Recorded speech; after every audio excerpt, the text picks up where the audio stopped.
राज्यभरात सामान्य लोकांसह शेतकरी पाण्याच्या प्रतीक्षेत आहेत। नगरपालिका वेळेमध्ये पाणी पुरवठ्याचे टँकर देत नसल्याच्या तक्रारी लोक करतायत। मात्र अनेक ठिकाणचे नगरसेवक सध्या निवडणुकांच्या निमित्तानं गोव्यामध्ये सहलीचा आनंद लुटतायत। पाहुयात एक रिपोर्ट। एकीकडे नांदेडची धरणं तळाशी आली आहेत, लोक आणि शेतकरी पाण्यासाठी तरसले आहेत, आणि दुसरीकडे नांदेडमधले नगरसेवक गोव्याच्या अलिशान रिसॉर्टच्या स्विमिंग पूलमध्ये झापूक झुपूक गाण्यावर डान्स करतायत। विधान परिषद निवडणुकीच्या तोंडावर नांदेडच्या देगलूरमधले 13 नगरसेवक गोव्याच्या ट्रिपवर गेलेत। दादा गटाच्या या नगरसेवकांची गोव्यामध्ये मौज मस्ती सुरू आहे। कुणी बीचवर मानवी साखळी बनवतंय तर कुणी स्विमिंग पूलमध्ये डान्स करतंय।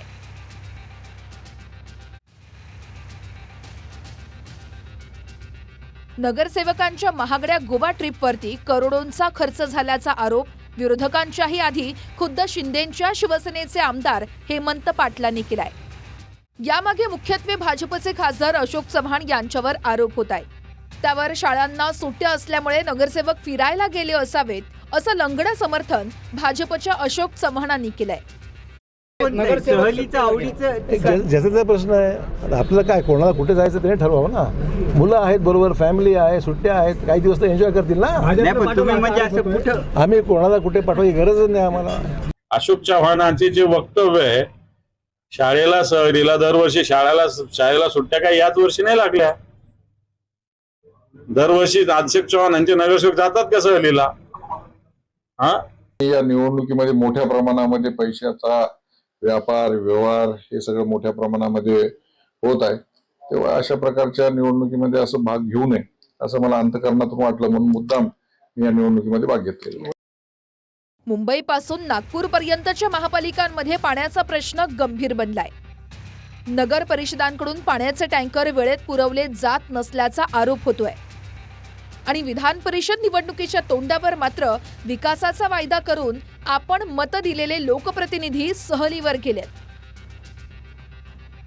नागपुरातील भाजपचे 108 नगरसेवक सहलीवर गेलेत। नागपूरवरून आधी मुंबई आणि त्यानंतर गोव्याला ते जाणार आहेत। नाशिकमध्ये महायुतीचे नगरसेवकही सहलीवर गेलेत।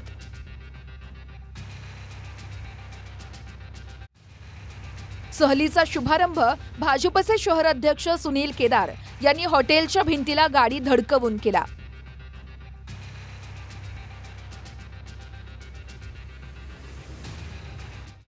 जणू अतिशय जोखमीची मोहीम आपण पार पाडतोय अशा थाटात भाजपचे नगरसेवक सहलीवर पाठवताना नाशिकच्या महापौर फ्रंट सीटवर होत्या, तर स्थायी समितीच्या सभापतींनी गाडी चालवून सारथ्य केलं। बस पुढे नारळ फोडून साताऱ्यातूनही भाजपच्या नगरसेवकांना अज्ञात स्थळी सहलीला नेलं गेलंय।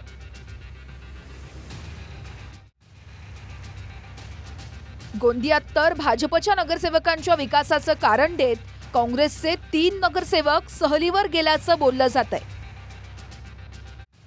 विरोधाभास म्हणजे भाजपसहित शिंदेंच्याही अनेक नगरसेवकांना महागड्या गाड्यांमध्ये लाखोंचं डिझेल जाळून मुंबई गोव्याला पाठवलं गेलंय। दुसरीकडे छत्रपती संभाजीनगरमध्ये ठाकरे गटानं शेतकरी कर्जमाफीच्या अटी हटवा म्हणून ट्रॅक्टर मोर्चा काढलाय। त्यावर मात्र शेतकऱ्यांना डिझेल मिळत नसताना ट्रॅक्टर मोर्चा काढण्याची काय गरज असं खुद्द शिंदेंचेच मंत्री म्हणतायत। अहो, शेतामध्ये तर ट्रॅक्टर चालवायला डिझेल मिळत नाही लवकर, आणि ट्रॅक्टर आंदोलन कसलं करतायत? माणसाची कमी आहे आता म्हणून ट्रॅक्टर आता रस्त्यावर आणायला लागलेत। शेतकऱ्याला वेठीस धरणं बंद करा। शेतकऱ्याच्या हिताच्या मागण्या असतील, निश्चित आपण सरकारबरोबर संवाद साधा, त्यांच्याशी बोला आणि त्याच्यातून मार्ग काढा। हा मार्ग नाही येतो। धक्कादायक म्हणजे निवडणुकीच्या तोंडावर मतदार असलेल्या नगरसेवकांना हॉटेल रिसॉर्टमध्ये ठेवणं वा सहलीवर नेणं बेकायदेशीर आहे। या प्रकाराला निवडणूक आयोग स्पष्टपणे भ्रष्टाचार आणि लाचखोरी मानतं। निवडणूक आयोगाच्या नियमानुसार हे मॉडेल कोड ऑफ कंडक्टचं उल्लंघन आहे, ज्यामध्ये 171 ब अंतर्गतही लाचखोरीचा गुन्हा होऊ शकतो। सहल, ट्रिप किंवा अभ्यास दौऱ्याच्या नावाखाली मतदारांना प्रभावित करणं निवडणुकीच्या नियमात बसत नाही। मात्र दुसरीकडे खुद्द सत्तेतील मंत्री हा सारा आकड्यांचा खेळ आहे आणि त्यामुळे नगरसेवकांना हॉटेलमध्ये ठेवणं काहीच गैर नाही असं जाहीरपणे बोलतायत. म्हणून निवडणूक आयोग झोपा काढतंय का असा सवाल विरोधक करतायत. निवडणूक आयोगाने सहली करणं, नगरसेवकांना कुठे नेणं याच्यावर बंदी घातलेली माझ्या माहितीप्रमाणे जे आदेश निघाले होते ते. आता निवडणूक आयोग झोपलेला आहे का? विधान परिषदेची निवडणूक हे जरी म्हणलं तर हा आकड्याचा खेळ आहे. याच्यामध्ये अनेक वेळेला काय काय प्रकार घडतात हे मी सांगणं काय उचित नाही आहे.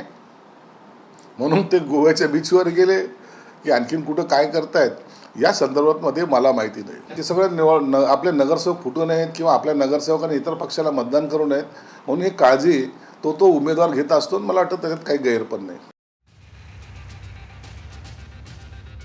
गजानन देशमुख, TV9 मराठी, नांदेड.